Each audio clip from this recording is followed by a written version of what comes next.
tardes a todos. Primero quiero decir que es un honor y un privilegio para mí estar moderando un panel con profesionales tan prestigiosos, profesionales y profesionalas, se dice ahora, arquitectas y arquitectos tan prestigiosos, es un honor, así que muchas gracias. Tenemos poco tiempo y la verdad que el tema del rol de los arquitectos y cómo se viene transformando lo que hacemos los arquitectos, arquitectas, se viene acelerando desde hace mucho tiempo, ¿no? De pasar en los últimos, digamos, 20 años de esta idea un poco artesanal y romántica de que lo que vendemos es proyecto y dirección, a cosas mucho más vinculadas a la gestión y a proyecto se ha transformado en anteproyecto comercial, en proyecto licitatorio, en proyectos ejecutivos, en cuestiones atravesadas por la tecnología. Lo mismo pasa en las obras, aparece una figura de gerenciador que es relativamente novedosa. Y sobre todo creo que lo que ha cambiado mucho en los últimos años es esta idea de que los arquitectos somos generalistas y la verdad que la profesión viene virando a una idea de arquitectura de especialidad, ¿no? Están quienes hacen desarrollo inmobiliario, vivienda, pero también los que hacen arquitectura para la salud, arquitectura escolar, arquitectura industrial, etcétera, etcétera, etcétera. Así que de esto se trata este panel. Tenemos muy poco tiempo para hablar de estas cosas, pero bueno. Empecemos con las arquitectas, ¿no? Una de las cosas que se está instalando y visibilizando en los últimos años es el tema de las cuestiones de género. Y la primera pregunta que yo les haría es, más allá de lo que aparece en redes, que es muy importante, es cómo esto se baja a la realidad cotidiana del trabajo cotidiano y de lo que pasa fundamentalmente en las obras, ¿no? Digo, quienes todavía caminamos obras, yo veo pocas obras con baños para distintos géneros, por ejemplo, ¿no? No sé cómo es la visión de las arquitectas en este sentido.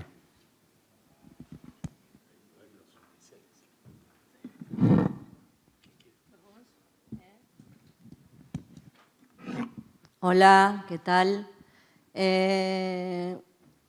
Mira, la verdad es que yo no me vengo fijando mucho el tema de la cantidad de baños. Me estoy fijando más que nada en los espacios de decisión, con lo cual le presto poca atención. Cuando se da en una obra que hay mujeres, siempre hay más de un inodoro, con lo cual digo, este es para acá y este es para allá, y se soluciona el problema, o se comparten, que tampoco es tan terrible.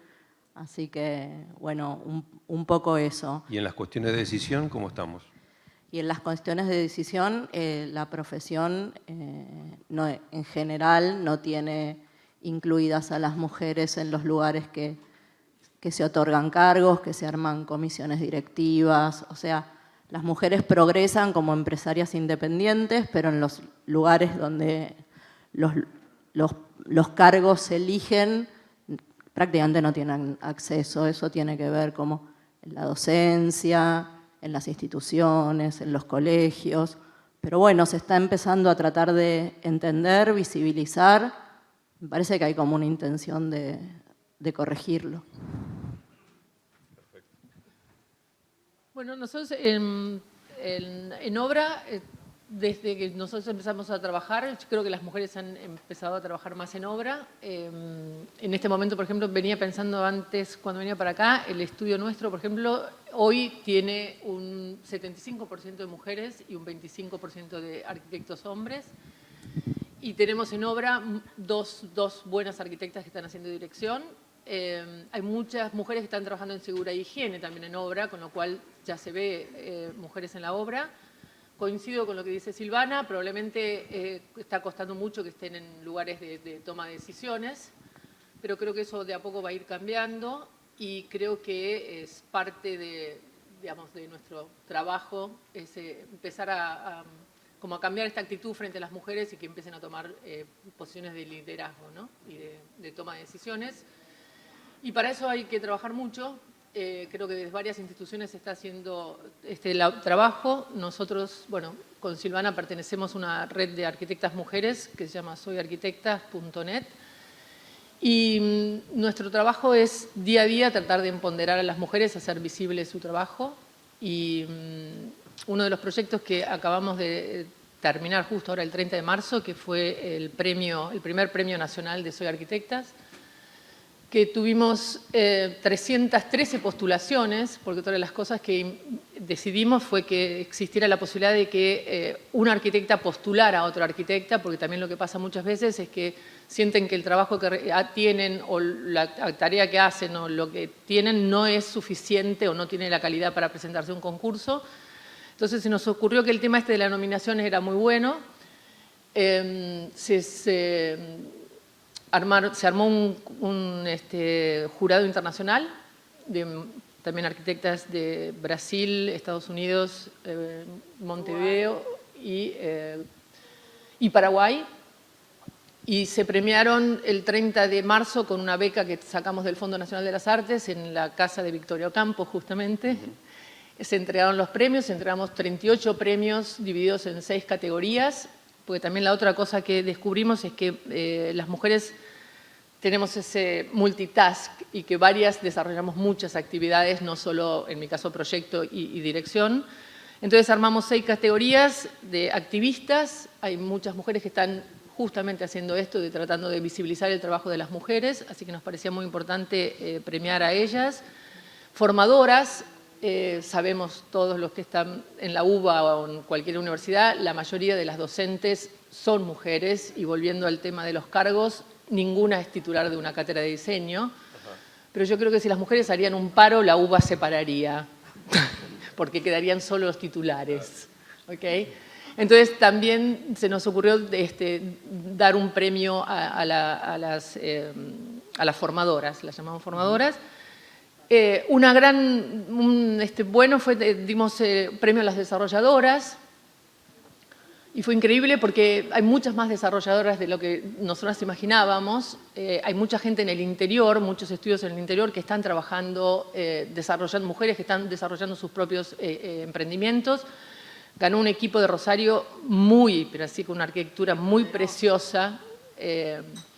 Así que eso fue buenísimo. Me falta una y ya no me acuerdo más. Formadora, bueno, creo que dije las 6. Diseño. Y diseño, ahí está. No, diseño porque estaba proyectistas, ahí voy, volviendo ahora, proyectistas, y después lo que también decidimos es dar un premio al diseño, porque otra cosa que se descubrió a partir de el otro trabajo que hicimos, que fue una encuesta, que es muchas mujeres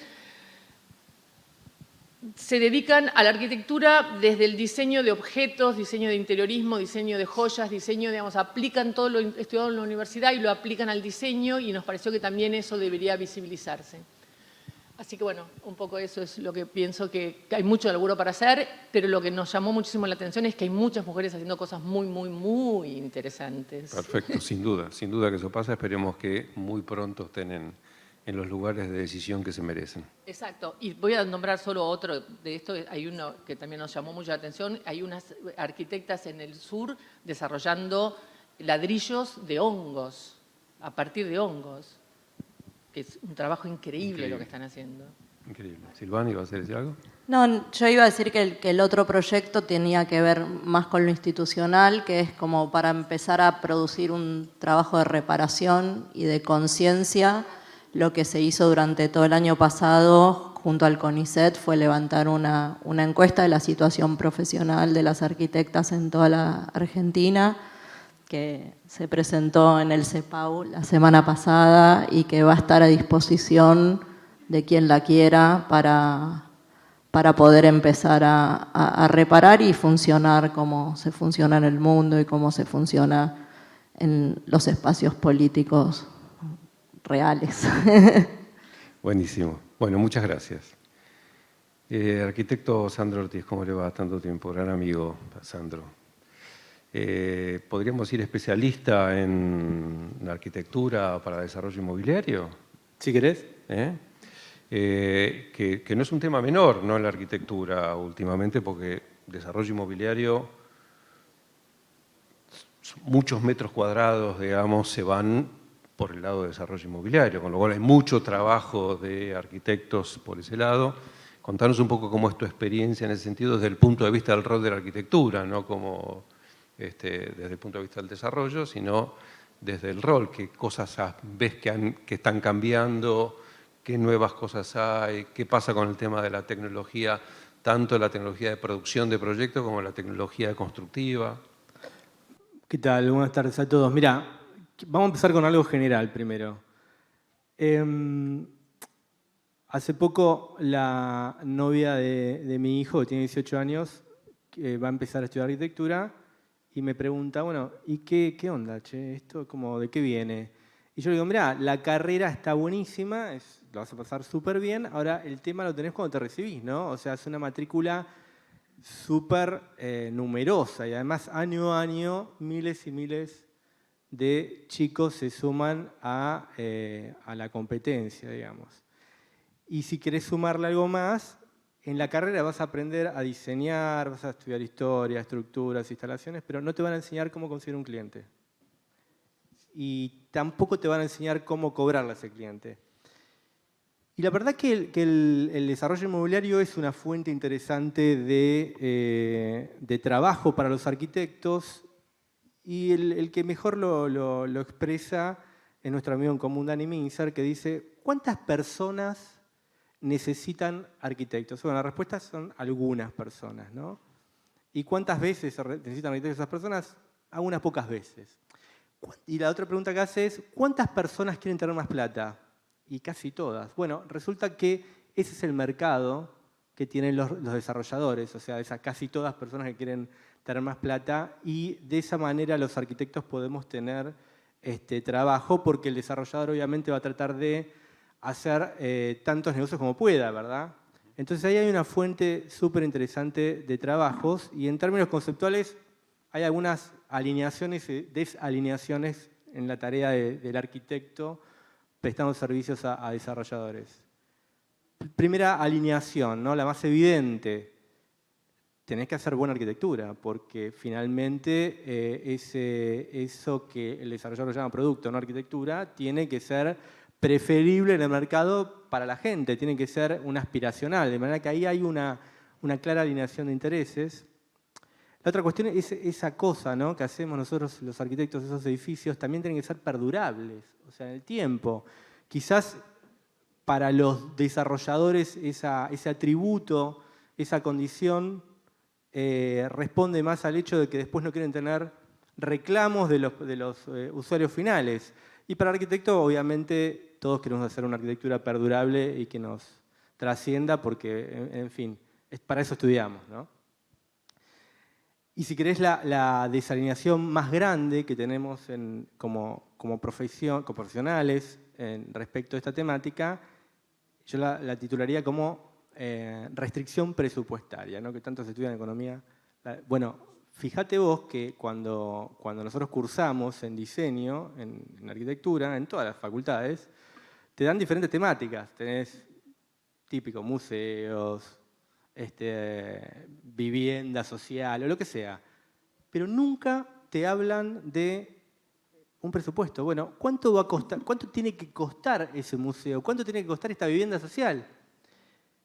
Y bueno, eso es clave en un desarrollo inmobiliario, porque en realidad para que el desarrollo inmobiliario se considere exitoso, tiene que cumplir ciertas condiciones que son necesarias, como por ejemplo tener buena arquitectura, ser amigable con el medio ambiente, cuidar el patrimonio, pero son todas condiciones necesarias, pero no suficientes. ¿Cuál es la condición suficiente? Que sea un negocio, que se gane plata.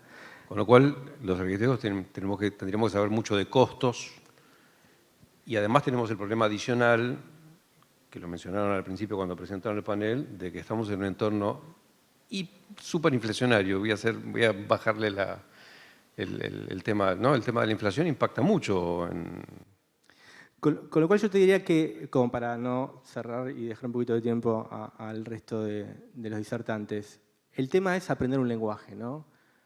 Si vos querés venderle este libro a un chino, bueno, aprende chino, ¿no? Bueno, si vos querés venderle servicios profesionales al mundo del desarrollo inmobiliario, esa industria, cuanto más entiendas de esa industria, más simple te va a resultar y más valor agregado vas a darle a esa ¿Y industria. cómo fue tu experiencia personal en este proceso de transformación? Bueno, es muy interesante porque yo, si vos me preguntás ahora cuál es tu rol profesional, yo siempre digo arquitecto y consultor inmobiliario. O sea, tengo puestos los dos sombreros, ¿no? El del arquitecto, pero siempre con el sesgo del desarrollo y el del desarrollador necesariamente.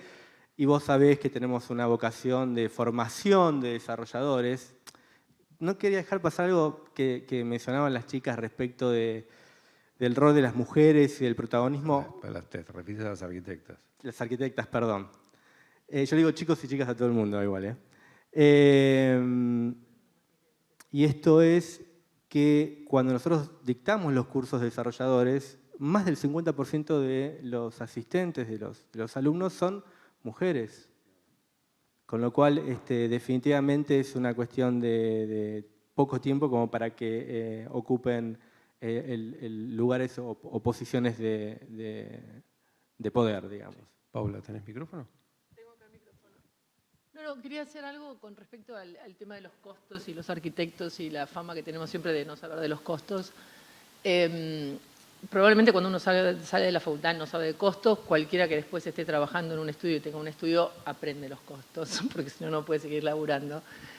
Nosotros tenemos muchas charlas con los desarrolladores con los que trabajamos acerca del costo de la obra y eso te diría que es lo primero que se establece, que es cuánto... ¿Qué va a ser un edificio de qué categoría? Yo siempre digo es primera A y primera B, me refiero siempre al fútbol, que los hombres lo entienden muy bien. Entonces, definir cuál es el costo que va a tener el edificio que tenemos, digamos, de qué presupuesto nosotros contamos para poder hacer ese edificio. ¿Okay? Eso para mí es un dato fundamental cuando me pongo a diseñar, porque ahí depende muchísimas cosas de elecciones de materiales, licencias que uno se puede permitir, y me parece que esa es una conversación entre los desarrolladores y las arquitectas o arquitectos. Pero no debiera ser, perdón que te interrumpa, una conversación con todos los clientes. Obvio, siempre. Cuando alguien viene un cliente y dice, haceme una casa, no tenés que empezar por ahí, o decirle, Carlos, che, ¿cuánta guita? Hablo porque hace tiempo ya que no tenemos clientes, trabajamos para desarrolladores, pero obviamente es una charla que los arquitectos deberíamos tener con cualquiera. Pero en el tema del diálogo, claro que los tenemos. Es decir que, claro, y es más, eso nos permite a nosotros también, por ejemplo, cuando sabemos que el desarrollador tiene que vender a tal costo, etcétera, tanta incidencia del terreno, entonces queda para construir todo lo demás, nos permite ayudarlo a tomar un montón de decisiones acerca de los materiales que puede elegir, porque esto que vos decís, la sustentabilidad que está tan de moda ahora, bueno, hay que ver dónde ponemos la plata para la sustentabilidad. ¿Vale la pena invertir en DBH o depende de la zona donde esté? Digamos, hay montones de decisiones técnicas que tienen que ver con el diseño. Entonces, el diálogo entre el arquitecto y el desarrollador acerca de cuánto va a gastar en el edificio me parece que es fundamental, porque también, como yo digo siempre a los desarrolladores, me parece que el beneficio de un desarrollador tiene un techo también, digamos, ¿no? Digamos. Sí, y de los materiales y de las tipologías, o sea, es desde el pensamiento espacial de la arquitectura también vos definís un costo o un tope al que apuntás. O sea, cuando entendés cuál es tu ticket, bueno, ahí proyectás y es desde el momento uno de entender, porque lo que querés hacer es hacer esa obra y lo que querés es que esa persona que te viene a buscar esté feliz con haberte contratado, con lo cual no hay forma de ejercer la profesión sin eso como condición. Totalmente de acuerdo. Claro. Y le voy a preguntar ahora a los presidentes de tanto del CEPAU, el Consejo Profesional de Arquitectura y Urbanismo, y de la Sociedad de Arquitectos, ¿qué están haciendo las instituciones al respecto de los cambios que venimos todos percibiendo en el marco de la profesión? Y hay un tema que se viene mencionando acá, que es el tema de esta especie de divorcio entre lo que se enseña en la Facultad de Arquitectura y lo que pasa, ¿no?, en la vida profesional, ¿no? Esto de que en la facultad no se habla de los clientes, creo yo, hasta el día de hoy, ¿no? Esta cosa de eufemística de hablemos del comitente, para no decir que el cliente es una persona con nombre y apellido, pone plata, y no se habla de costos. En la facultad la plata no existe. Sí, bueno, yo tuve la suerte de estar en una cátedra que sí se hablaba del costo y diferenciamos pero ¿es por entre una suerte cliente y usuario, es por ¿no? una suerte que estabas vos ahí o debiera haber, digamos, un repensar la formación? No, la formación hay que pensarla porque hay una dualidad entre lo académico y la práctica profesional, que Emilio en el CEPAU lo percibe directamente. Yo estoy en la comisión de ética del CEPAU y trabajamos sobre problemas que vienen de la facultad, y a pesar de que las instituciones hacen trabajo con las universidades, siempre son puntuales porque deben agarrarla desde la matriz el tema, ¿no?, de la formación. Y como decíamos, y vos mismo planteaste el tema de que hoy la profesión de arquitecto o arquitecta es muy variada y ha cambiado, y con la pandemia va a producir otros cambios, no se reflejan en el tema de formación. Y pensamos, aparte de esa especialidad, porque acá tenemos un especialista que da en la FADU una materia de especialidad, pero deberíamos plantear una formación más profunda culturalmente, porque no solo son especialidades técnicas, sino hay especialidades de otro tipo. O sea, hoy arquitectos dirigen museos, hay como un grupo, todavía no es una asociación, pero hay varios arquitectos que en la Ciudad de Buenos Aires dirigen museos y aplican los conocimientos que aprendieron en la facultad para dirigir, para proyectar, para llevar a cabo las muestras y todo. Entonces, ese tema, me parece que la formación y las entidades profesionales estamos muy próximos a la universidad, porque son los próximos profesionales, en definitiva, lo que forman. Sí, yo agregaría a este tema que vos decís, que está muy interesante, la cuestión de que hay muchos profesionales que trabajan en ámbitos públicos, ¿no?, en municipios, en gobernaciones, que definen cuestiones fundamentales urbanísticas, de obras públicas, de infraestructura, de montones de espacios verdes, de montones de cosas que después vivimos todos en las ciudades. Sí, hay un reclamo muy fuerte de ese tema de lo que llamamos el arquitecta pública, ¿no? Claro. Porque eso de empleado público en realidad son profesionales que trabajan y ahí acabó una mea culpa, que es un tema que difícil de tratar porque no teníamos la cantidad, ¿no? Pero hay una cantidad muy grande de arquitectos y arquitectas trabajando. Es un tema que, claro, es un tema que nosotros lo tratamos hay varias asociaciones aparte, hay varios grupos, y es un tema a resolver porque también se sienten frustrados, ¿no?, porque no reconocen su tarea profesional adentro de los organismos, y es un tema a discutir, a tratar y a resolverlo. Y desde el tema de las instituciones aparte, bueno, el tema de género estas dos colegas hablaron fuertemente, y los movimientos que durante la pandemia se hicieron muy visibles han transformado todas las instituciones, ¿no? Por la sociedad central la ha transformado, la ha atravesado, se ha generado un movimiento interno también, a pesar de que había una participación fuerte de mujeres, el transformar en una mesa de género o una escagénero, como la llamamos, bueno, generó muchísimas tareas y trabajos, y un proyecto que estamos llevando a cabo que es muy exitoso tiene que ver con Mujeres que Construyen, que es un programa que la persona que lo trajo a la entidad hacía 20 años que no lo podía llevar a cabo. Lo había presentado en miles de organizaciones y no lo había podido llevar ni en el Estado, todo. Y la verdad que nos interesó y le dimos un fuerte impulso. Y bueno, es justamente otra pata de la construcción, o sea, con la capacidad que tiene la institución en función de los cursos, más la parte solidaria que tiene la entidad trabajando con las ONG y los necesitados, son una plataforma de capacitación a mujeres en la construcción. El primer curso fue de pintura, ¿no? Nos llevamos una sorpresa impresionante, se anotaron 30 mujeres, se trabajó con ONG de la zona norte y bueno, llamamos a las productoras de pintura que aportaron sus profesores más los profesores de la entidad, que son de la Cámara de la Pintura, todo. Y la verdad que fue una satisfacción impresionante. Y ahora terminamos la segunda edición, que es con albañilería. Bueno, sabemos, en la Cámara de la Construcción no hay prácticamente empresas de mujeres, o por lo menos que no están en la Cámara. Y bueno, yo creo que esto va a generar pequeñas empresas en principio, porque la idea es no darle solamente capacitación solamente de lo que sería albañilería, sino que dimos cómo armar un presupuesto, cómo vender el sistema, cómo armar una empresa. La verdad que fue una satisfacción y la verdad que las empresas privadas respondieron muy bien, porque la verdad que se dieron cuenta que están sembrando también en un lugar donde nunca habían llegado. Así que bueno, estamos contentos con eso y las acciones que estamos... Y le voy a pasar el micrófono a Emilia. Gracias, Darío.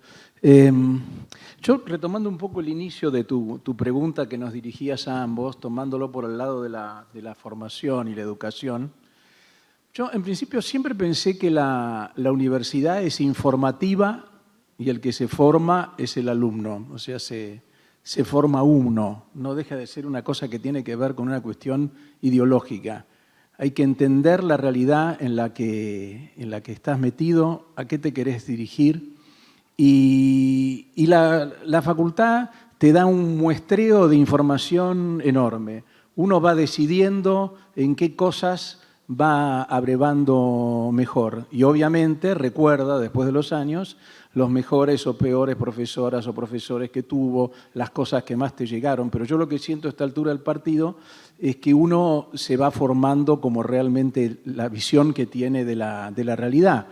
Y en este sentido me parece que una cosa que sería interesante marcar es que me parece que en la facultad, lo que vos mencionabas antes como que siempre se habla como una falencia, particularmente en las materias de diseño, que son las troncales en la enseñanza de la arquitectura, está todavía muy orientada la cosa a lo que es la práctica del ejercicio, como se llamaba, liberal de la profesión, el estudio de arquitectura.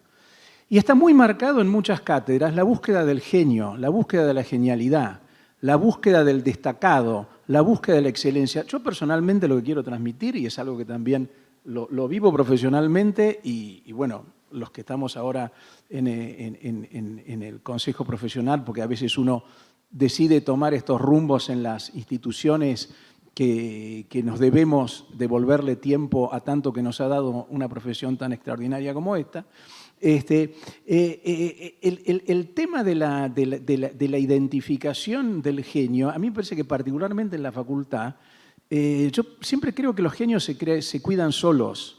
O sea, no tiene que ser una preocupación de una cátedra saber que tiene 7 u 8 extraordinarios, buenísimos alumnos. Lo bueno es que tenga 500 correctos futuros profesionales. Eso me parece que es lo fundamental. Y, perdóname, porque ese sentido engancha con lo que decía antes Silvana, con cuál es la visión de las tecnologías que se eligen, cuál es el alcance de las tareas que uno quiere desarrollar. Y el tema de los costos también tiene que ver en todo lo que hace a nuestra práctica, que aprendamos a encontrar las tecnologías adecuadas en cada momento. Yo creo que nosotros tenemos que tomar conciencia que en un momento, además después del shock que tuvimos ahora con la pandemia, que tiene que ver con un aspecto ambiental, la arquitectura está corriendo lentamente hacia adelante un paradigma como corrió en su momento por el movimiento moderno. En el movimiento moderno se corrió un paradigma de la mano de dos materiales, del hormigón y del acero, y de una conceptualización de la arquitectura dirigida con un sentido social de otra manera a lo que tenía la arquitectura académica. Yo creo que la realidad, todavía no lo estamos viendo, pero la realidad y lo que debería ser en la enseñanza de la facultad, debería estar mostrando rutas en las cuales, para poder superar las críticas situaciones ambientales y sociales a las cuales le vamos a tener que ofrecer el servicio de la profesión, van a hacer que la profesión dentro de X tiempo sea distinto. Y los más jóvenes eso lo entienden, además, ellos sienten que se tienen que formar en esa dirección y eso lo van a generar. Tomando un poco el cierre de los minutos, me parece bien también, me parece muy importante mencionar algo de lo que arrancó la charla con el tema de género. A mí me parece que particularmente en las instituciones y en la sociedad en general, es bueno cuando se supera tratar el tema de género como el tema de lo sustentable y ambiental, más allá de lo políticamente correcto. Hoy, todo el mundo que se sienta en un panel de este tipo, si no habla de género, es como que no te podés subir ni te podés bajar. Lo bueno es que cada uno sienta que cree realmente en eso, cree en la necesidad de los cambios ambientales y cree en la revolución de género, porque para mí me parece que estas dos situaciones son transversales en la sociedad, a nivel mundial atraviesan todas las grietas y es absolutamente necesario. Dado que me dio pie Darío mencionando un poco en SCA, en el Consejo Profesional, un poco se fue dando espontáneamente y cuantitativamente. Nosotros en este momento somos un consejo, Paula Lavarello es consejera, que somos 10 consejeros y 10 consejeras, o sea, es 50 y 50. Pero el personal del CEPAU tiene un 60% de mujeres. La herramienta fundamental del Consejo Profesional, que representa a 11.500 profesionales, es el Manual de Ejercicio Profesional del Arquitecto, hasta hace unos años, que desde hace un par de años pasamos a llamar el Manual del Ejercicio Profesional de la Arquitectura y fue revisado íntegramente en la gestión de Valeria del Puerto, anterior que me antecedió a mí, como presidenta arquitecta de la institución, la segunda que había tenido en la historia. Y yo creo que esto es importante entenderlo, como decíamos antes, con ese sentido de comprender las cosas de fondo y no solamente porque hay que sentir que uno está... No es una moda, ni lo ambiental ni lo de género es una moda. Es algo que llegó para quedarse porque es una asignatura pendiente fuertísima de la sociedad desde hace muchísimo tiempo. Perfecto, gracias Emilio. No sé si alguien quiere agregar algo más. Yo quiero agregar algo en favor de la facultad. Después de 25 años de ejercer la docencia, la facultad de arquitectura dura 5 años, la de medicina dura más, la de derecho dura más. Y la verdad es que ellos tienen ya estratificado y organizado. Nosotros salimos como aptos para todo, con lo cual es inabarcable desde esa organización pretender o cubrir todas las áreas. Uno va haciéndose como puede y va interesándose y va formándose autónomamente porque es imposible abarcar la totalidad. Es como si vos salieras y fueras cirujano, oncólogo, cardiólogo y todas las opciones. Así es arquitectura. Entonces, me parece que hay que asumir que eso es independiente, es un proceso de construcción independiente de cada profesional en sí mismo y dejar de echar culpas porque es muy difícil en 5 años poder hacer más de lo que se hace en realidad. Los chicos entran a la facultad y no entienden lo que es un plano, no saben ese lenguaje, entonces se sale de un punto muy básico y si no hay como todo un ejercicio o un profesionalizarse en el ejercicio profesional, así como son, no me sale ahora cuando van a los hospitales los que salen de medicina, es imposible. Claro, entonces es imposible poner la vara ahí y decir, bueno, no sabe esto. No saben un montón de cosas, no salen preparados como para estar ya moviéndose en el mundo profesional. Pero no es que la facultad, vos no sentís que la facultad genera una expectativa de que sí están preparados. Digo, a ver, yo te voy a contar un poco mi visión. Yo hace muchos años que enseño cosas que no se enseñan en la facultad a los arquitectos, generalmente en los primeros que salen los primeros 5 o 10 años de la facultad. Digamos. En general vienen 5 años después con mucho dolor y mucha frustración y mucha frustración, digamos, porque salen. Yo siempre cuento la anécdota, salís de la Facultad de Arquitectura preparado para diseñar ciudades y cuando te toca hacer tu reforma del primer baño, haces agua por todo, literalmente haces agua por todos lados. Y es muy frustrante eso. Entonces, digamos, volviendo, esto debiera ser un tema un panel más de cómo se enseña la arquitectura hoy en día, pero la verdad que es bueno traerlo también el tema, ¿no? Porque estamos hablando del rol de profesional y cómo está cambiando, y pareciera que en la facultad estamos todavía con un modelo del siglo XIX. Sí, porque es importante que trabajen en paralelo los alumnos. Es muy importante que trabajen. Yo trabajé desde nada. Si no se transmite esto desde la propia facultad, digamos, y parece que la facultad colmara todas las expectativas respecto de por lo menos los que allí están, sean jefe de cátedra o no jefe de cátedra. Me acuerdo de una frase de Viñoly en una charla que vino a dar a la Argentina, que dijo, si la gente supiera que es muchísimo más difícil hacer un edificio que hacer una operación a corazón abierto, probablemente nos respetaría mucho más. Claro. Y yo creo que lo que está pasando también es que la profesión se está complejizando muchísimo, digamos, cada vez tenemos que saber más cosas, cada vez hay más información, cada vez hay programas más difíciles de usar, etcétera, etcétera. Cada vez hay, se está poniendo cada vez más compleja, cada vez hay más temas, cada vez hay más materiales nuevos, formas de construir, etcétera, etcétera. Y coincido con lo que decía Silvana anteriormente, que es imposible que tengamos todo, y es verdad, salimos de la facultad y cualquier alumno que termina la facultad puede o diseñar una ciudad o firmar un edificio y construirlo.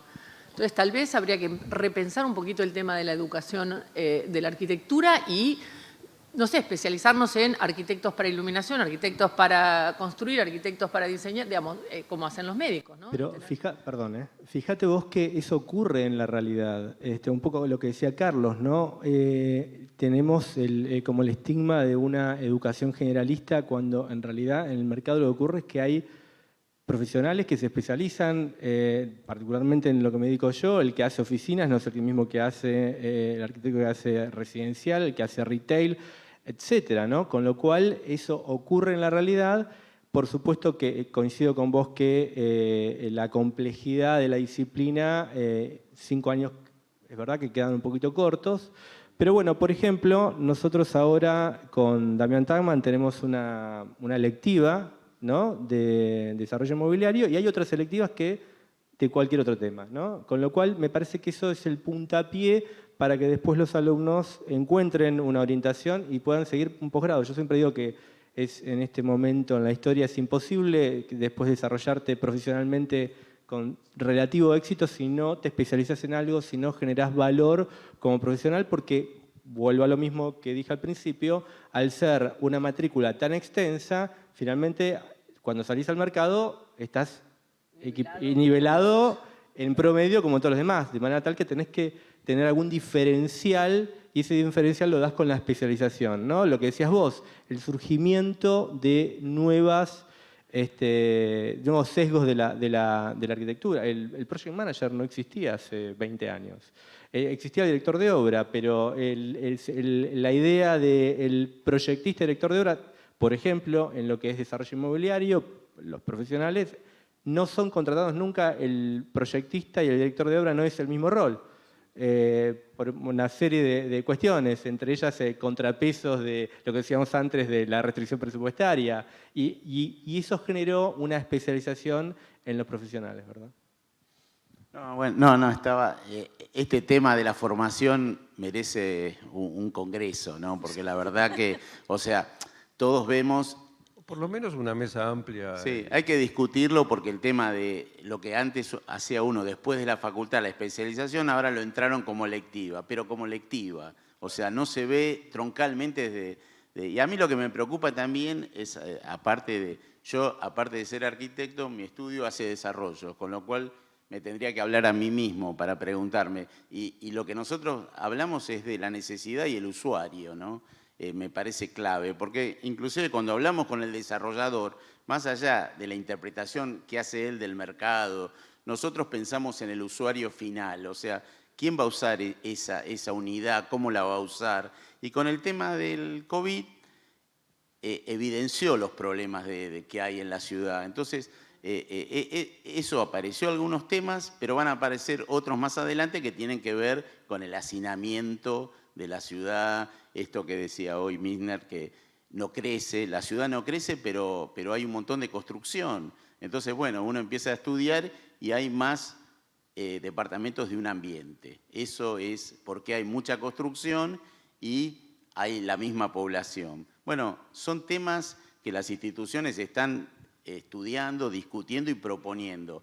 Lo mismo que el tema que hablábamos, el tema del área central. O sea, es un tema de debate el área central. ¿Qué va a pasar con el área central? Con la cantidad de edificios, de oficinas nuevos. En un foro que hicimos el año pasado, Sakia Sassen nos dijo que en todas las ciudades del mundo, París, todo, están cambiando los códigos para transformar hasta edificios de oficinas nuevos, sin estrenar, en vivienda. Entonces es un tema nuestro de debate que lo estamos discutiendo entre las instituciones y con el gobierno de la ciudad, pero me parece como que hay que acelerar los tiempos porque las necesidades van más rápidas que Bueno, los tiempos Es correcto, justamente por eso estamos hablando de la transformación de los roles, ¿no? Y de cómo esto va cambiando rápidamente. Yo no quiero dejar tampoco de que perdamos de vista, está muy bien lo que está diciendo de lo macro, digamos, pero yo también pongo muy el foco en lo micro, ¿no? En que los arquitectos sepan hacer una documentación de obra, por ejemplo, de una casa, no digo un edificio de desarrollo inmobiliario, de una casa, digamos. Documentación de obra. Es raro encontrar a alguien recién recibido, a menos que haya trabajado en alguna oficina de arquitectura donde haya aprendido ese tema, que se haga decir, che, vienen con un anteproyecto que a duras penas se puede entender cómo se construye. Digamos. Entonces, me parece que tenemos serias falencias en ese sentido de implementación de oficio de trabajo. Digamos, ¿no? Pero eso se adquiere trabajando. Pero no debiera solamente trabajando, digamos, Entonces, porque si no eso es que el problema, bueno, hagámosla más larga, pero lo que digo es, eso excluye gente. Cuando vos decís, bueno, yo te preparo, tenés un título, andá, frustrate y a ver cómo aprendés como puedas, y la verdad que es exclusivo más que inclusivo. Yo creo que, mira, una cosa que me parece que hace marco de esto que estamos diciendo es algo que mencionó esta mañana en un panel Roberto Converti y es algo que nosotros siempre sostenemos, que es que es muy importante entender que el trabajo de la arquitectura, el diseño, forma parte de una importante cadena de sistema productivo, es parte del sistema productivo, porque en algún momento, inclusive vos después lo decías, que por ahí, en cierto modo, ciertas maneras de enseñar arquitectura siguen siendo anacrónicos o se parecen al modelo de la academia. Yo me acuerdo, cuando yo entré a la facultad, la materia de diseño se llamaba composición, composición arquitectónica, era componer simétricamente las bases, las masas. Pero la arquitectura forma parte de un sistema productivo, ya no es más el arquitecto, ese modelo del arquitecto que dirige, que gestiona y lleva a fin un proceso. Para nada, es un nivel de interdisciplina importantísimo. Yo lo que creo, por ser optimista con la enseñanza, si bien vos tomás el ejemplo de saber o no hacer una documentación de obra, yo creo que el que tiene ganas de formarse con la información que le da la facultad, yo veo un nivel de respuesta profesional positivo en los que salen. Y particularmente, ¿sabés qué? En algo que no es exactamente el trabajar en un estudio profesional que siempre da aprendizaje. Pero uno, inclusive en localidades de provincia, en municipios menores, es muy común que llegás y te encontrás, vas por un tema que tenés que desarrollar un trabajo y te encontrás una joven arquitecta, un joven arquitecto de planeamiento, y son tipos formados, pero además con muchas ganas de hacer bien y que conocen mucho su pequeño territorio, por ahí es un municipio chico. Yo te digo, la otra vez, más de una vez lo hemos hablado con mi socio, prácticamente no hemos tenido experiencias de trabajar en municipios chicos, como decimos nosotros, del interior, y siempre tuviste la sensación de alguien que tiene vocación de además, no solo darte, para que vos aprendas al sitio en el que estás yendo, que uno siempre aprende, sino también de ver este estudio, un estudio más consolidado, de cómo poder interactuar, cómo sumar. A mí me parece que es muy importante el entender que la arquitectura es parte de un sistema productivo mucho más amplio. Eso arrastra muchas situaciones positivas que pueden ocurrir, entender eso. Perfecto. Bueno, les agradezco enormemente. Esta charla ha sido muy interesante, por lo menos para mí. espero que para ustedes también, pero para que el público también. No sé si tenemos tiempo para alguna pregunta o no. No. Bueno, lamento. Muchísimas gracias. Muchísimas gracias. Gracias.